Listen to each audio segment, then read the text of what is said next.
J'ai rêvé d'un autre monde où on se raconterait des histoires le soir. Et j'y suis. Je vais vous raconter la première fois où il m'est arrivé un truc qui ressemble à un film. Et où je me disais, tiens, où sont les caméras? Parce que là, j'ai du mal à croire que ce qui m'arrivait vraiment. En fait, j'avais peur du noir quand j'étais tout petit. Et dans mon cas, à moi, l'obscurité ne dissimulait qu'une seule chose. C'était le grand méchant loup anthropomorphe et anthropophage de Disney. On ne comprend pas ce qui se passe, il y a 350 personnes devant Times Square. Et là, on voit un avion rentrer dans une tour et un deuxième avion rentrer dans une tour. On était le 11 septembre. Il y a mes potes qui me disent, et ma famille qui me dit, ah bah, ça te fera une histoire à raconter. Et je suis ouais. Et à ce moment-là, je veux pas raconter l'histoire, je veux juste rentrer à la maison, je veux juste revoir mon fils. Il y a des inconnus qui ont pris soin d'autres inconnus, comme si c'était des gens de leur famille, vraiment. Il y a des gens qui ont pris des balles pour d'autres gens qu'ils connaissaient même pas. On traverse tous des tempêtes, des épreuves, des choses dans lesquelles on croit qu'on ne se relèvera pas. Et puis finalement, il y a ces forces. En tout cas, cette histoire m'a étrangement marqué pour une chose, c'est ce moment où je me suis dit, j'ai 14 ans et j'ai rien fait de ma vie. Donc à partir de là, je suis devenu suractif. Je me suis mis à écrire des tas de trucs, à faire plein de choses, à faire de la musique, à faire des dessins et tout ça, avec toujours cette idée, bon sang, si j'étais mort à 14 ans, j'aurais eu rien fait. Alors que maintenant, même si je meurs maintenant, j'ai l'impression que j'ai fait quelques petits trucs. Voilà, donc parfois on pense vivre quelque chose pour nous et en fait on est juste le pont pour quelqu'un d'autre. Parce que mon objectif, c'était ça, c'était d'arriver sur scène ici et de vous raconter cette histoire debout. Donc voilà, merci de votre attention.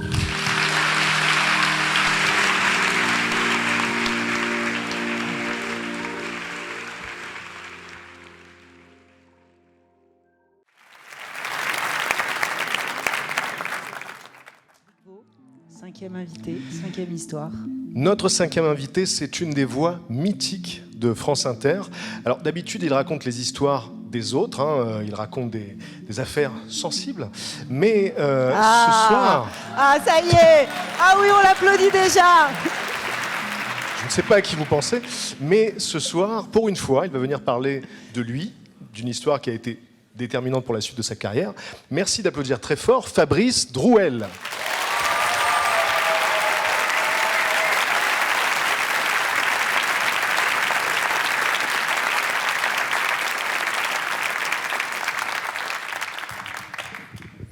Bonsoir, merci de votre accueil. Alors je ne sais pas pourquoi, mais dès lors qu'il s'agit de côtoyer le récit, dès lors qu'il s'agit de raconter des histoires, je suis souvent sollicité. Allez savoir pourquoi. Bon, il se trouve que je laisse ma porte ouverte, parfois laissant passer de grands courants d'air dans lesquels l'organisation de cette soirée s'est engouffrée, et c'est la raison pour laquelle je suis devant vous ce soir.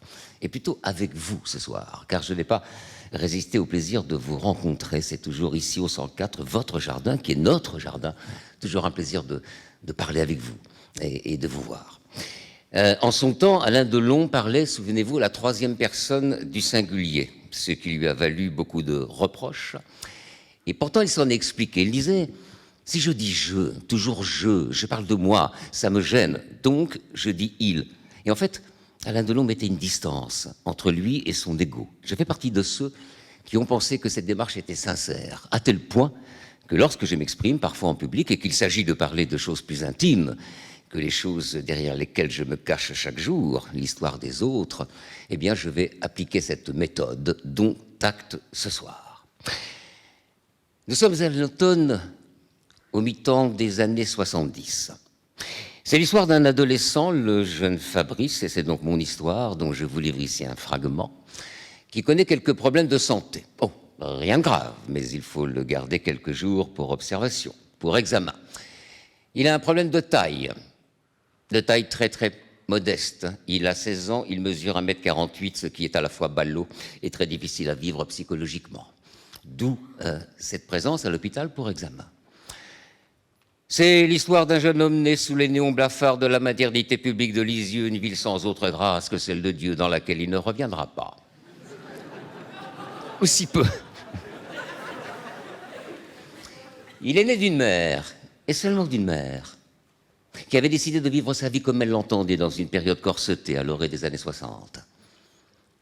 Alors, où était-il cet enfant, quand cette mère a quitté la maternité. Avec elle, avec d'autres, cachés peut-être, dissimulés sûrement, protégés, absolument. Et que faire d'un enfant, fruit d'une relation que la morale réprouve? Qu'en faire? Où était-il du temps où ses souvenirs peuvent le rejeter, peuvent le renvoyer? Où était-il? Il ne le sait pas. Cette question est toujours ouverte aujourd'hui. Cette question est en quête de vérité. Alors, il a raconté l'histoire des autres pour peut-être trouver sa vérité. Alors il a raconté, assis sur le rebord du monde, les histoires du monde qui croisent son histoire personnelle. Mais avant, dans cet hôpital, à 14 ans, 15 ans, il attend. Il ne fait rien d'autre que d'attendre. Mais enfin, ça c'est limite. Quand on est à l'hôpital et qu'on est un adolescent, c'est pas forcément un drame, mais c'est au moins une punition. Alors il décide d'aller à la bibliothèque. Il descend à la bibliothèque de l'hôpital, il arrive, il entre, et il erre dans les rayons. Il est entouré, que dis-je, cerné de livres d'auteurs qu'on l'obligeait à lire quand il était lycéen et qui lui tombaient des mains parce qu'on l'obligeait à lire ces livres. Alors il remonte, résigné. Et puis soudain, le pied gauche posé sur la 17e marche, le pied droit sur la 18e, il se retourne et il redescend. Il ne sait pas pourquoi. Il redescend. Peut-être un accès de conscience, et il revient dans la bibliothèque. Et de nouveau, il erre dans les rayons. Il erre, pauvre erre. Et à un moment donné, soudain, il voit un livre.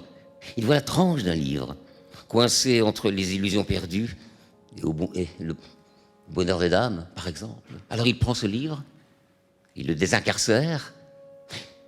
Le titre, c'est Le pullover rouge. Alors il lit la 4e de couverture.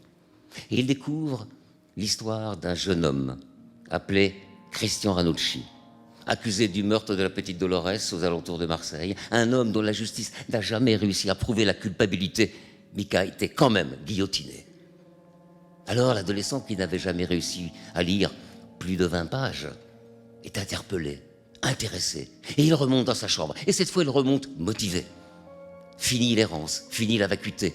Il arrive dans sa chambre, il se vautre sur son lit. Vous avez remarqué, un adolescent ne s'allonge jamais, il se vautre. Alors il se vautre, et il ouvre la première page, puis la 2e, puis la 3e, et il lit pendant 7 heures de suite. 7 heures de suite. Et il se dit, mais qu'est-ce qui me fascine autant? Il ne sait pas ce qui le fascine autant. Alors il s'endort. Et là, un flash lui revient. Cette couverture, cette tranche de livre, ce titre, Le pullover rouge, l'a attiré. Il a compris pourquoi. Parce que ce titre exhumait puissamment le parfum du réel. Et là, il se dit, et n'en déplaise à notre ami Douglas Kennedy, il se dit que le réel a autant de talent que la fiction. Peut-être même qu'il en a plus encore. Et ce sentiment l'étreint. Et il se dit, mais comment pourrais-je consacrer ma vie au réel? Quel est donc ce métier qui consacre sa vie au réel? Vous savez, quand on a 16 ans, on nous pose toujours cette question lancinante, emmerdante, disons-le entre nous. Alors, qu'est-ce que tu veux faire comme métier plus tard? Il serait temps d'y penser.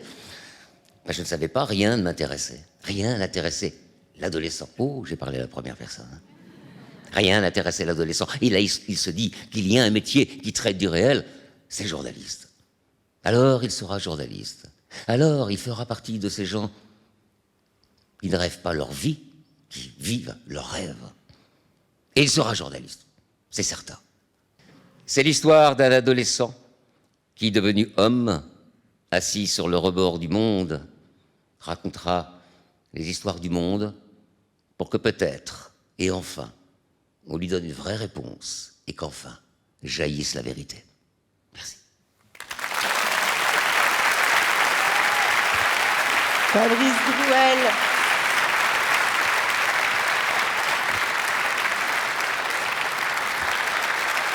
Fabrice Drouel, la voix de France Inter, qui vous raconte chaque jour les affaires sensibles et qui est donc plein de sensibilité. À quel âge as-tu grandi finalement, Fabrice? Eh bien, écoutez, pour tout vous dire, j'ai vu un pédiatre qui m'a dit, monsieur, alors, j'ai dit monsieur, vous ferez au moins 170 cm. Eh bien, un mois après, la croissance est venue. Et en 6 mois, je suis arrivé à une taille moyenne mais respectable. La thérapie par la parole. Est-ce qu'Affaires sensibles a consacré un épisode au pullover rouge et à l'affaire Bien Christian sûr, Ranucci? et d'ailleurs Gilles Perrault, qui a écrit Le Pullover Rouge, qui était un journaliste et un auteur, un écrivain absolument remarquable, a été mon invité ce jour-là. Il avait 80 ans déjà, il n'est plus de ce monde. Il est venu avec son épouse, c'était très émouvant. Je lui ai raconté cette histoire. Donc il a été ému, j'étais tout aussi ému que lui, mais pas à l'antenne, parce qu'à l'antenne, il faut toujours faire genre. Ben, moi, jamais ému. Non, parce qu'on l'est quand même, mais on ne le dit pas. Et c'était un grand moment. Et c'était au tout début d'Affaires sensibles. Je crois que j'ai raconté cette histoire de Christian Ranucci lors de la 5e ou 6e émission, il y a 10 ans, puisque maintenant Affaires sensibles a 10 ans. On en est au 1395e récit inédit. Et est-ce que tu penses, Fabrice, que tous les journalistes d'investigation cherchent quelque chose J'espère qu'ils ne pour eux. trouveront jamais? Eh bien, j'espère pour eux. Parce que rechercher une vérité qu'on ne trouve pas, finalement, c'est un chemin jusqu'au bout de la vie. C'est-à-dire que ça ne s'arrête pas. Et c'est un sentiment d'éternité. Tu crois que tous les journalistes d'investigation cherchent leur père? Je ne les connais pas tous, donc je ne peux pas répondre. Fabrice Drouel, merci. Merci Fabrice.